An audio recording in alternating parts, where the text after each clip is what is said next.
నమస్కారం. ఈ వనమహోత్సవ సందర్భంలో జగిత్యాల పట్టణాన్ని ఆనుకుని ఉన్న లింగం చెరువు ఇది లింగంపేటలో కలపడం జరిగింది. దీన్ని ఆనుకుని పక్క జరిగితే నా సొంత ఊరైన అంతర్గామం అక్కడ వరకు బార్డర్ వరకు కూడా మొత్తం జగిత్యాల్లో కలపడం వలన ఒకనాడు జగిత్యాల పట్టణం యువ అధికారులకు తెలవాలి. జగిత్యాల పట్టణం సర్వే చేస్తే 95% నిండిపోయి ఇక అంతా సిమెంట్ కాంక్రీటు ఉండే పరిస్థితి. మీరు ఒక పార్క్ చేద్దామన్నా, అక్కడ ఒక స్కూల్ కడదామన్నా, ఒక జిమ్ పెడదామన్నా మనకు స్థలం లేని పరిస్థితి.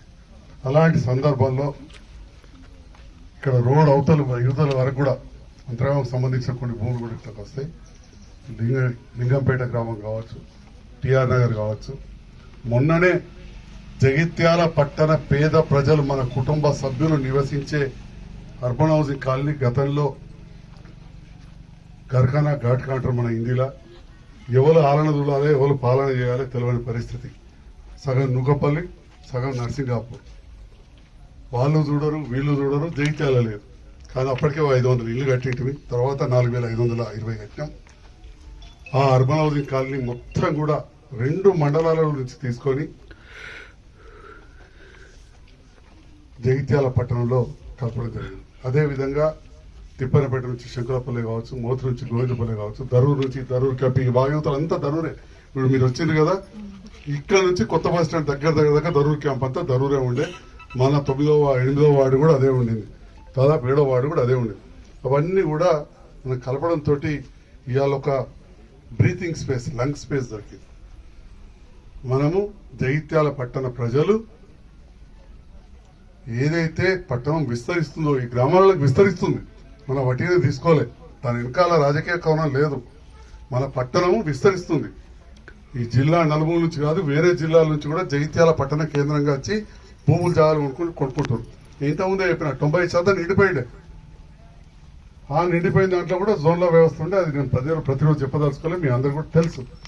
సో ఈ రకంగా జగిత్యాల పట్టణం చేస్తే ఈ లింగం చెరువు కలపడం వల్ల బ్రహ్మాండంగా ఇక్కడ ఒక పార్క్ ఏర్పాటు చేసుకున్నాం.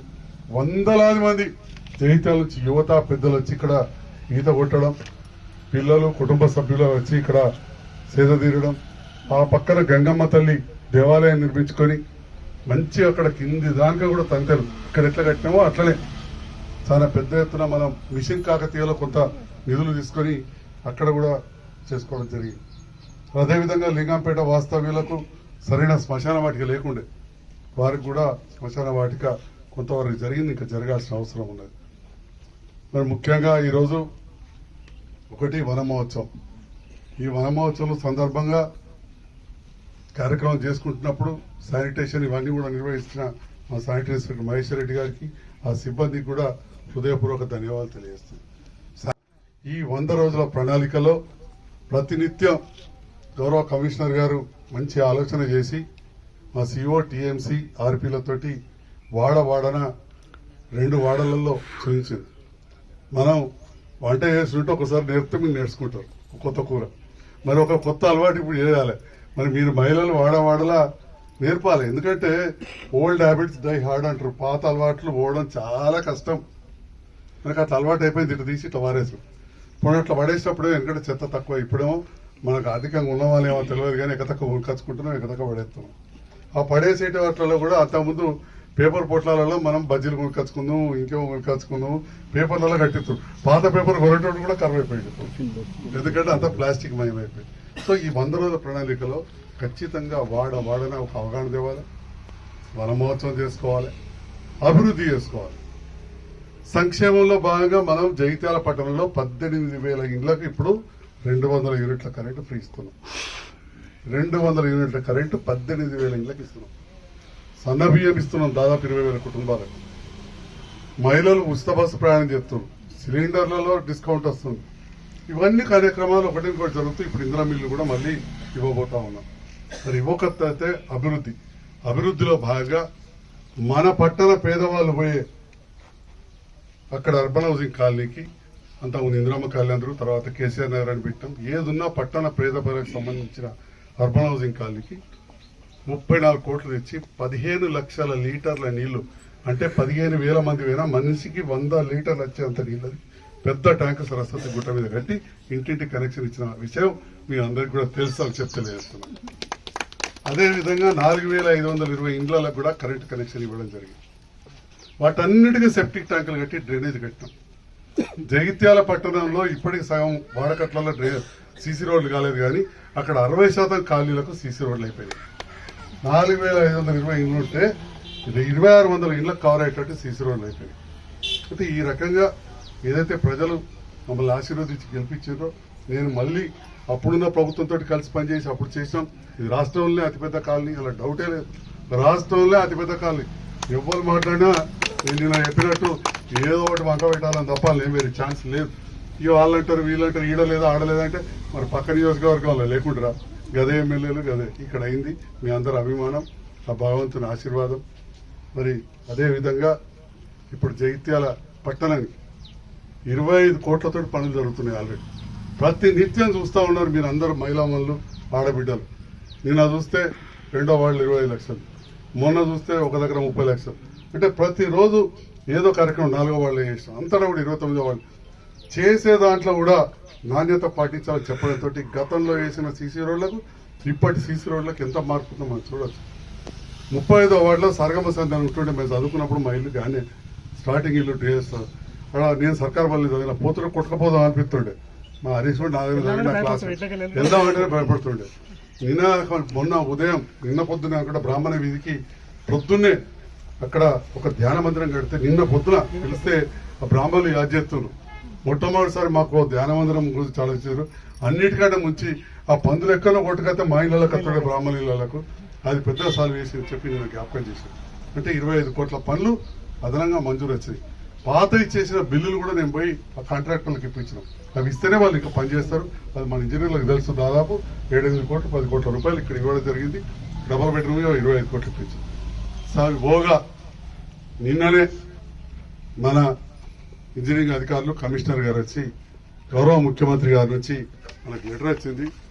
కొత్తగా మనం ఏవైతే మున్సిపాలిటీస్ ఉన్నాయో దాంట్లో అంటే మనకు ఉదాహరణ రాయకల్లో కూడా ఉన్నది, అక్కడికి కమిషనర్ గారికి వచ్చింది. 15 కోట్ల రూపాయలకు ప్రపోజల్ ఇవ్వని చెప్పింది. 15 కోట్ల రాయకల్కు. ఎందుకంటే రాయకల్ వాళ్ళు అప్పుడప్పుడు అంటున్నారు మొన్న 6 కోట్ల పనులు చేయించిన, 3 కోట్ల బిల్లు ఇప్పించిన, 3 కోట్ల పనులు రాయకల్ టౌన్లో. అదే ఇళ్లలో కూడా ₹1 కోటి పనులు కాలేడు. ఇక్కడ పాత సర్పంచులకు బాగా పరిచయం, బాధపడరు. కానీ ఇప్పుడు ఈ ప్రభుత్వం వచ్చినాక నేను గౌరవ ముఖ్యమంత్రి గారితో కలిసి పనిచేసిన రాయకల్ వచ్చి జగిత్యాల్లో ఈ పనులు జరుగుతూ మనం జగిత్యాల పట్టణంలో ఏవైతే ఎక్స్టెండెడ్ జ్యూరిస్డిక్షన్ అంటే మన జగిత్యాలను మనం నర్సింగాపూర్ నూకపల్లిలోకి వెళ్ళిపోయాం కదా, టిఆర్ నగర్ కలిపినాం. అక్కడి కోసం ప్రత్యేకంగా మనకు 20 కోట్ల రూపాయలు మంజూరైన చెప్పి సందర్భంగా తెలియదు. రాష్ట్రంలో 3 కోట్లు వచ్చినాయి. పరిగి, నర్సంపేట, జగిత్యాల. ఇది అధికారిక కాగితం, అధికారులే తెచ్చిచ్చిన కాగితం. ఇప్పుడు ఏం నాకు ఓట్లు లేవు, నేను ఎలక్షన్లు కావు. ఏమైనా ఉంటే నేను చెప్పిన వాళ్ళు మున్సిపాలిటీలో గెలవాలని ఉంటుంది. గెలిచి పనులు ఫటాఫట్ చేసుకొస్తాం. అట్లనే ఈ 20 కోట్లు భూంగా జగిత్యాల పట్టణానికి మనం చూస్తే ఒక కే సముద్రం ఒక్కదానికే 100 కోట్లు వచ్చినాయి తప్ప 7 మున్సిపాలిటీలకు స్పెషల్ గ్రాంట్ ఇచ్చారు. మద్దూరు, కే సముద్రం, జగిత్యాల, పెద్దపల్లి, భూపాలపల్లి, మహబూబాబాద్, గన్పూర్ 7 ఇస్తే 7 జగిత్యాలకు 50 కోట్ల రూపాయలు ఇచ్చినందుకు నేను ముఖ్యమంత్రి గారికి జగిత్యాల ప్రజలందరి పక్షాన శుభాకాంక్షలు, ధన్యవాదాలు తెలియజేస్తున్నా. జగిత్యాల ప్రజలకు శుభాకాంక్షలు తెలియజేస్తా ఉన్నా. ఇంత పెద్ద మొత్తంలో మనకు నిధులు వచ్చినాయి. ఇప్పుడు 25 కోట్ల పనులు నడుతున్నాయి. ఇంకా 50 కోట్లు వచ్చినాయి. ఇంకా కూడా అండర్ గ్రౌండ్ డ్రైనేజ్ కోసం ప్రయత్నం చేస్తున్న కేంద్ర ప్రభుత్వంతో. దాంట్లో భాగంగా కొందరు ఇది ఢిల్లీలో కనబడుతుంటే అసలు ఏ పార్టీ తెలుస్తలేదంటే ప్రజల కోసం, అభివృద్ధి కోసం అందరి దగ్గర పోవాలి. ముఖ్యమంత్రి గారు, ప్రధానమంత్రి గారి దగ్గర పోతలేదు, తప్పేం లేదు. నేను అందుకే ఇప్పుడు నేను కూడా చెప్పినా వేరే దగ్గర నిధులు వచ్చినా ఇంకా తీసుకొస్తాం. ఇప్పుడు ఇవి మాత్రం ఎస్టిమేట్ చేస్తే ఇమ్మీడియట్ గా వచ్చే అవకాశం ఉంది. స్పెషల్ గ్రాంట్ కింద ఈ 7 కాన్స్టిట్యున్సీలకు ఇచ్చారు. మరి దాంట్లో ఇవన్నీ కలిపి 2,335 కోట్లకు ఇవ్వడం జరిగింది. వాళ్ళ క్యాబినెట్ లో కూడా అప్రూవల్ అవుతుందని చెప్పి నేను భావిస్తా ఉన్నా. వీటన్నిటికి కూడా ఎస్టిమేట్లు చేసి పంపమన్నారు. అంటే ఇవన్నీ చూస్తూ ఉంటే దాదాపుగా జగిత్యాలలో చాలా పెరుగుతూ ఉంది. ఇప్పటి కట్టిన ఇల్లు ఉన్న కాడ దాదాపు అంతా కూడా రోడ్లు డ్రైన్లు అవుతాయి. కానీ ఒకటైతే చెప్పింది ఏంటంటే ఈ పాతకాలంలో 10 ఫీట్ల రోడ్లు ఉంటాయి, 9 ఫీట్ల రోడ్లు ఉంటాయి. అవిటిని మనం తప్పకుండా పట్టించుకోవాలి. కొత్తగా నిబంధనలకు విరుద్ధంగా అధికారులను ఇబ్బంది పెట్టుకుంటూ ఇప్పుడు కూడా నేను మా ప్రజాప్రతినిధులు ఇబ్బంది పెట్టుకుంటూ ఇంకా 10-15 ఫీట్ల మీద కట్టుకుంటాం, రోడ్డు మీద కట్టుకుంటాం అంటే ఈ రోడ్లు వేయరాదు, మోరి కట్టరాదు, స్తంభం వేయరాదు, నీళ్లు ఇయ్యరాదు. ఇప్పుడు నీళ్ళకు కూడా అదనంగా 36 కోట్ల రూపాయలు నేను 36 కోట్ల రూపాయలు మనం ఇప్పుడు కొత్త బస్ దగ్గర ట్యాంక్ కడుతున్నాం. నేను పోయి ఇవాళ పోతున్నా, పర్మిషన్ తీసుకొస్తా. మొత్తం ఆ ప్రాంత మా సోదరి మనులకు ఆడబిడ్డలకు చెప్పండి, శంకులపల్లి బైపాస్ రోడ్డుకు అవతల దిక్కు విద్యానగర్ వెనకాల సరిగా పైప్ లైన్ లేవంటున్నారు, డబ్బులు ఉన్నాయి పైప్ లైన్. మరి ఈ రకంగా అటు నీళ్లు కావచ్చు, ఈ వసతులు వేయాలి. మరి మోరి కట్టాలి. మొన్న ఒక్క దిక్కు కడితే అక్కడెక్కడ పోతే చెప్తున్నారు ఇంకో దిక్కు కూడా కట్టాలంటారు 29 వాళ్ళు. 2 దిక్కుల మోరి కట్టినాక అసలు ఇంకో ఆటో పోతుందా మన సందులో అట్లే. అమ్మ ఆపదికి అడిగింది పరిస్థితి ఉందా నిజంగా. ఎప్పుడు 2-3 దిక్కులు కడితే 2 గదాలు పోతాయా అంటే 6 ఫీట్లు పోతాయా? స్తంభం అయితే ఇంత అవ్వనా? లేకపోతే మోరి కూలిపోతుంది. దానికో 2 ఫీట్లు కావాలన్నా 8 నల్ల పైపుకు 1 ఫీట్ తవ్వడా? 9 ఫీట్లు అంటే 3 గదాలు వేయలేక మన చూపి 12 ఫీట్లు పెడితే ఇంకేం చేస్తాం? ఖచ్చితంగా మనకి అట్లీస్ట్ 3 గదాలు కాకుండా 2 గదాలు మన మౌలిక వసతుల కోసం కావాలి. చెట్లు పెట్టుకోవద్దా? ఇంతమంది ఉన్నాం, ఆఖరికి ఏడుకి వచ్చి నిలవడం, పువ్వు చెట్టు కింద వచ్చి నిలవడం చల్లగా ఉంటుంది. కుదరదు దాకా ఎక్కడికక్కడ మా చెల్లెలు పుట్టులు గిట్ట ఇసురుకుంటా ఉండరు, ఒక ఇంట్లో పట్టుకుంటారు ఎండకు. మరి మనందరికీ ఇసురుకునే పని లేదు, నెత్తి కింద టోపీ పెట్టుకునే పని లేదు. ఆ చల్లని చెట్టు ఆ భగవంతుడు ఇచ్చిన సృష్టి ఇది.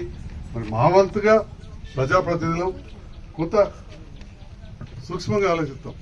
మీకు తెలుసా ఈ చెరువు కట్టపట్టి లోపలికి ఏం చెట్లు పెట్టిందో? శ్రీకాంత్ ఏం చెట్లు పెట్టింది తెలుసా? తెల్లబద్ది నల్లమద్ది పెట్టిన. అరే ఎందుకు పెట్టామని అడగాల్సి. అవి నీళ్ళలో కూడా బతుకుతాయి. అప్పుడప్పుడు నీళ్ళు వస్తూ ఉంటాయి కదా, లేకపోతే మురిగిపోతాయి కదా. చెట్టు కూడా మొత్తం నీళ్ళు మురిగితే దానికి ఎంత కావాలో అంతే ఇవ్వాలి. కానీ ఆ చెట్లు తట్టుకుంటాయి. తెల్లమద్ది నల్లమద్ది అంతేనా? పెరుగుతున్నాయా? ఒకసారి చూపెడతావా? వాటి చుట్టూ శుభ్రం చేసావా? ఇక్కడ చేస్తాం. రాను అందరికీ ధన్యవాదాలు. రాను మరి నేను ఆడుకున్న నా మనోరాలు కూడా నేను కష్టట్లేదు. మొన్న ఇది